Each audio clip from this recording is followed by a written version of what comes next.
part of the process of trying to come to terms with the fact that you've had limbs amputated, you hit a bit of a brick wall with drink. Tell me about that. I was saying to you when we were having the break that I believe they can rebuild the body, but it's very hard to rebuild the mind. And, you know, we can't go back. And remember, I was hit with this terrible amputations at the age of 32. And my destiny was built for me, and then suddenly it's gone. I was a builder, had my own company, and I was doing very well. But then suddenly I couldn't do what I wanted to do. And so I was going to go home to an environment where they brought the bed downstairs, and they made me feel as though I'm like, I need a carer all the time. Yeah. You know, you're not an independent person anymore. And just remind us of how old you were at this stage. 32 years old. Yeah. And, you know, you think to yourself, I'm going to the house where I put extensions on and I do all this work, and suddenly it's been made for me, and how are we? It's like, really, does he take sugar syndrome? And I'm sure they didn't mean it, but I wasn't aware of they were trying to help. I was just aware they're trying to make me feel terrible. And I was putting the barriers up, I was saying, and really hating everybody. But my mum and dad and everybody did love me, and I did care. But eventually I knew that my wife and I would be parting, you know, and that's the thing, because I just didn't like myself. And then, of course, I consoled myself in booze, literally. 6 months of drinking absolutely loads. And then I tried to commit suicide by driving a Jaguar into a big oak tree in Englefield Green. But the oak tree stayed still and the car wasn't very well. And I bounced out, and again, that guardian angel must have helped me. And then I thought, this has got to stop. Yeah.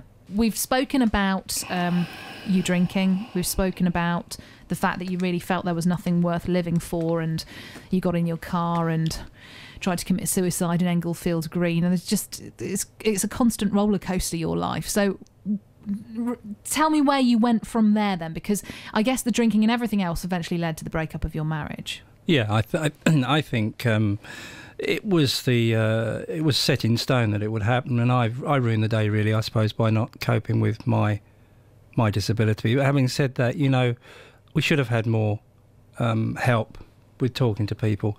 But there you go, you know, that's something that's happened. But my twins, I still love Michael and Diana, so they know their dad was the best then. And of course, having the divorce, I ended up in a one-bedroom flat in Addleston, funny enough, where it all started from anyway. I hope your listeners aren't crying with tissues, you know. There is a happy ending at this, There you know. really is a happy ending with this. And then, you know, I just thought to myself, what am I going to do? And then there was one particular day I was driving another car, and then I got done drink driving. So I thought, that's it, I've done it now, you know. And I think maybe that was the big lesson, saying, right, let's try and put your life back together. Did you really feel as though you were self-destructing at that point? Yeah. Was that the point at which you thought, for goodness sake? I just had enough of it, really, you know. And the magistrate and everybody, the law, were fantastic. They understood, but, you know, one of these things, you lost your licence, and I did my time, as it were, and I'm sorry for that. But what I think now is, I felt as though something's got to turn, something's got to come good. And when I was in business, I banked with NatWest Bank, and we sort of looked after a lot of things there, and I always was treated well. And we were invited to a retirement do. My father and I went, and that's where I met an angel called Fiona. And you know, I think from the chapel those days when I was sitting there, maybe God's way was saying, right, we'll have to send a little angel down and look after you.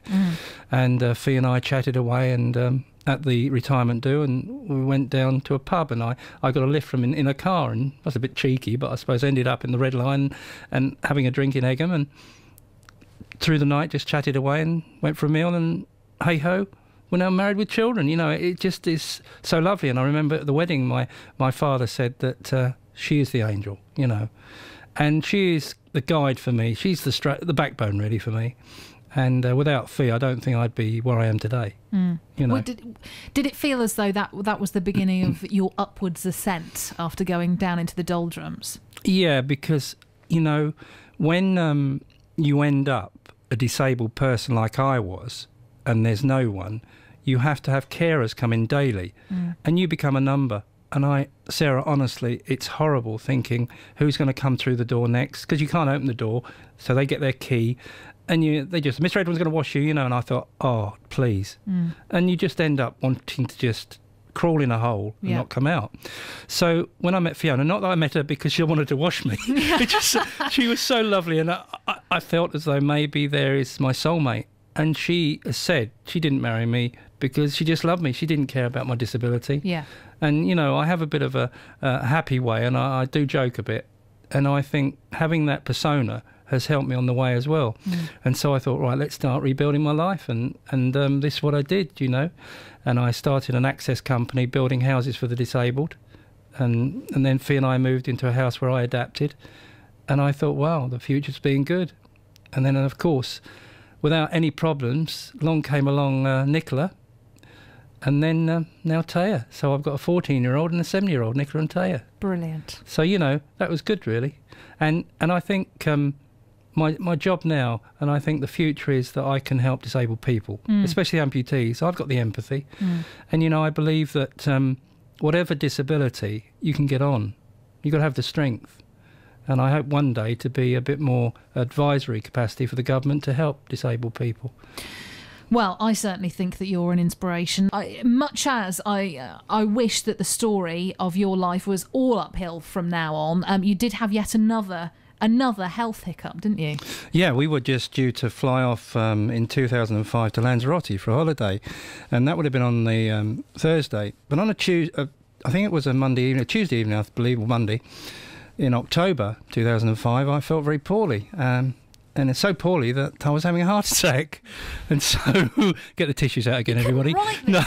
If I was a scriptwriter, honestly, Ray, no. for goodness sake. Of course, then they sent me to Frimley, and I was in the A&E, and of course, with my sense of humour, they're putting drips in me, and I just said, look, hurry up, because I'll be flying on Thursday. And of course, the answer was no, you can imagine. Yeah.